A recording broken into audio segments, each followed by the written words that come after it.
In addition to that, real power users understand the value of skills. Skills are basically pre-packaged components and pieces of knowledge that ChatGPT can pull from when it needs to understand how to do something specific. So if I'm asking how to build a website, if there is a skill that allows ChatGPT to understand exactly how I can build the website in the specific way that I want, well, it can pull from that skill. Right now, I don't have any here, but all I would have to do is either upload it from my computer, create it with a chat, or create it with the editor, where I simply describe what the skill does and provide a bunch of details so that when ChatGPT sees that, oh, I need to understand or answer a gardening question, or I need to understand and answer a coding question, it can pull from that specific skill that I've already predetermined. Again, that's just another way that ChatGPT saves time without having to repeat itself. ChatGPT also allows you to actually group things into specific sectors called projects. So let's say, for example, that you want to have 10 different conversations with ChatGPT around one specific topic and all have them kind of reference each other.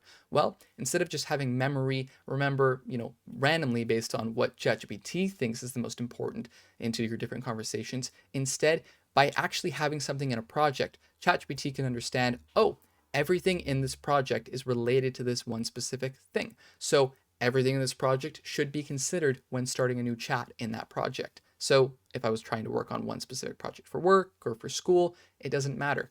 If I go and create a project in here and I say, yeah, Copenhagen trip, as it actually says here, I can then group all of my chats around Copenhagen trip, and then nothing about the Copenhagen trip will be referenced outside of that project. And every chat that I make inside that project will have all of the references from the other chats.